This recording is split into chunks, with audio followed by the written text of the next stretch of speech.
Babette. Ah, le moment bien-être avec Babette. Tout n'est pas tout noir dans la vie, non? Tu découvres ton jingle, Babette. Hein. Ouais.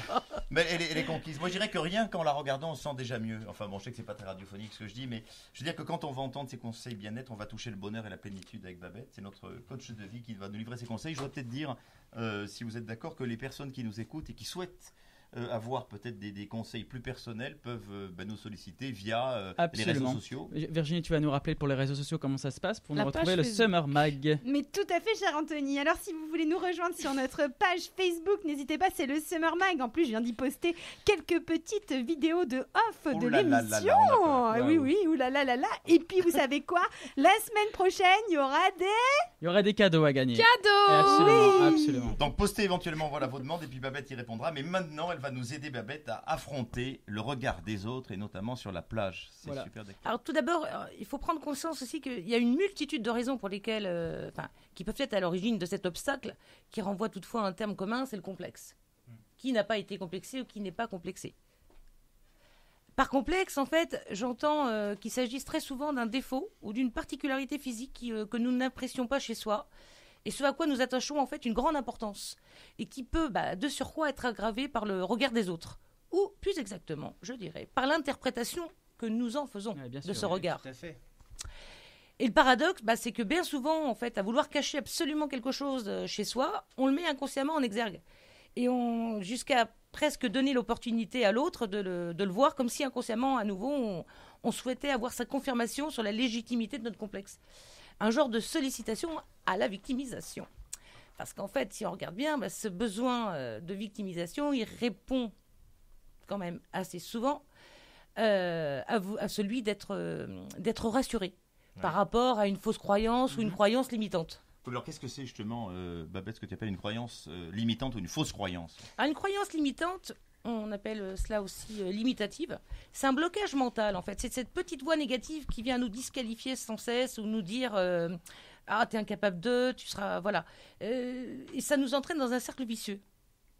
Donc je vais vous proposer à travers un exemple concret comment naît et comment se confirme ce type de croyance qui, au final, est toxique. Vas-y, on t'écoute. Ouais, aucun mec ne voudra de moi cet été. Ça, c'est une croyance. C'est ce que je crois. Normal, je suis grosse, blanche comme un cachet d'aspirine, j'ai des boutons, bref, je suis moche, quoi. Ah, ça, c'est moi, ça. Et mon maillot, est ringard et vrai, tout comme mon smartphone, d'ailleurs. Ça, c'est la pensée, c'est ce que je me dis. Ouais, c'est grave de la déprime parce que ça me rend trop triste, quoi. Je vais même pas me baigner. Alors, non seulement je meurs de chaud, mais je me sens seule et dégoûtée, déçue de moi-même. Je suis dégoûtée. Et des autres, d'ailleurs. Ça, c'est l'émotion, c'est ce que je ressens. D'accord. Au final, je m'isole. Donc, sur la plage, je pleure sous ma serviette, où je me cache, d'ailleurs, avec mon smartphone collé à mes lunettes, elle aussi ringarde. Et ce sentiment d'être rejetée me rend agressive et me fait fuir la réalité. Ça, c'est mon comportement. C'est ce que je fais. Mais le problème ici, en fait, c'est que je me confirme ce que je crois. Et je le renforce par mon comportement. Oui, mais alors, une fois qu'on a fait ce constat, comment on sort de ce cercle vicieux, Babette? Alors, déjà, Arnaud, si on prend du recul, chacun d'entre nous, parce qu'on est tous concernés, surtout toi, ça m'échappait. Je prends ma revanche, mes auditeurs. Alors, ma croyance n'est que ma vérité à moi. C'est pas forcément la tienne, Arnaud. Et et c'est pas forcément celle de mes voisins de plage, qui n'attendent peut-être qu'une chose, c'est que j'aille me baigner pour m'aborder. Parce que renfermé sur ma serviette en mode igloo, ils n'osent même pas me déranger. S'ils savaient, j'attendais que ça, mon bras. Eh bien oui, dans le fond, eux aussi, ils interprètent. Et d'ailleurs, si vous prenez du recul, si vous réfléchissez là-dessus, combien de fois on s'est trompé, combien de fois on se trompe, et à côté de combien d'opportunités nous passons, et ça nous évite, ça nous empêche de rentrer dans ce cercle vertueux, dès lors qu'on interprète l'attitude, la posture, la réaction, les mots, le silence de l'autre, ou tout simplement son regard. Mais est-ce que tu as une anecdote concrète, par exemple, où ça peut arriver d'une mauvaise interprétation? Eh bien oui, tiens. Ça concerne d'ailleurs Anthony Marty. La dernière année des cours Florent. Pas de publicité, Babette. Non, pardon. Non, je plaisante, c'était une Les blague. cours de théâtre. Il était assistant de notre prof. Et moi, je le regardais, voilà. Mais vous étiez dans la même classe? Et lui Non, mais lui, il était assistant. Babette avait beaucoup redoublé en fait. Mais Non, mais- moi, j'ai commencé très tard les cours Florent, c'est pas grave. Ah, c'était long. Et bref, et donc Anthony était assistant, puis il arrêtait pas de me regarder comme ça. J'étais derrière, je me dis qu'est-ce qu'il a il fait un délit de salle.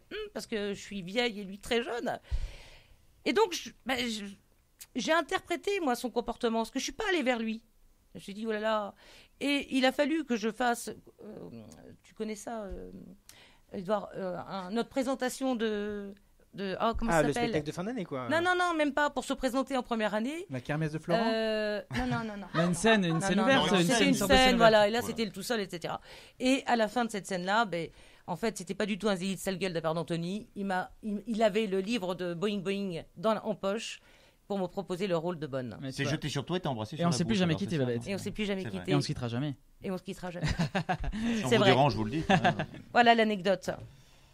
Est-ce que t'as autre chose à me dire sur Oui, le alors sujet du coup, comment on peut faire ça pour... Qu'est-ce que je vous conseille? Ouais, ça serait pas mal. On se croirait dans un Ah, téléachat de C'est 1993. le côté Maryse et Pierre Bellemare. Ouais, ou alors avec Perdu, Maïté, là. vous savez le truc de... Non, Maïté, c'est pas Alors, est-ce pareil. que la solution... Ma chère Micheline. Réfléchissez-y J'aimais aussi. beaucoup vous. Micheline, elle était très classe. Est-ce que la solution, ce serait pas justement de s'accepter tel que nous sommes? Et donc, par extension, d'accepter les autres tels qu'ils sont. Parce que chacun de nous fait ce qu'il peut avec ce qu'il a. Et puis, quand on regarde bien, il n'y a pas que les beaux, les bien foutus, les intelligents qui sont en couple. Ça se saurait. Arnaud. Oui, exactement. Et est-ce que le plus important ne serait pas la bienveillance vis-à-vis de l'autre et d'abord de soi-même? Mais oui. De s'aimer plus afin d'aimer mieux l'autre. Mais oui. Mais cela implique de ne pas juger l'autre. Et donc, moi-même, en priorité. De ne pas avoir de préjugés, d'étiquettes, de ne pas généraliser, comparer ou d'avoir un langage disqualifiant, déresponsabilisant l'autre. Là, c'est tout un problème, mes amis. Tout un programme. Et puis moi, j'ai envie de profiter de mes vacances. Ah, mais t'as Mais- bien raison. Alors, Alors pour cet été, Un petit peut-être conseil. eh bien, créez votre rumignotte. Alors ça, c'est en référence d'un livre dont je vous donnerai les références tout à l'heure. Qu'est-ce que c'est? Alors Aurélie, la rumignotte, c'est selon Estelle Giordano, qui a fait un super bouquin, c'est votre cagnotte anti-rumination. À savoir, dès que vous vous surprenez à ruminer une pensée négative ou stérile, à votre endroit, à celui d'un autre, vous mettez un coquillage dans un bocal, ça coûte pas cher, et vous allez les comptabiliser à la fin de la première journée, et vous verrez qu'à la fin de la semaine, il y en aura beaucoup moins, voire quasiment plus, parce que vous vous sentirez mieux. Cela va contribuer, aussi surprenant que ça puisse paraître, à accroître votre estime de soi et votre confiance en soi. Et là, félicitez-vous, et continuez surtout. Et essayez de penser spontanément à remplacer votre pensée négative en pensée positive. À savoir, au lieu de dire « ouais, j'ai peur d'aller vers ce mec », quoi. Eh ben non, préférez « ah, je suis excitée à l'idée d'affronter ce monsieur ». Oui, On va voir mais- si tu dis la même Ou- chose quand Bader t'aura ramené un mec. Ouais, mais ça c'est... Ou à la place de « il faut que je perde du poids, que je m'ouvre aux autres ». Non, je choisis et je pose des actes, et je me fixe des objectifs réalisables. Oui. Et n'oubliez pas, nous sommes tous uniques et imparfaits, et cela ne nous empêche pas de pouvoir aimer, d'être aimé, et donc d'être aimable. Non. Merci Babette pour cette chronique. c'est beau. Ça relève le niveau, je Bravo, trouve. hein. Babette. Je veux citer Estelle Giordano, son livre. C'est ta deuxième vie commence quand tu comprends que tu n'en as qu'une.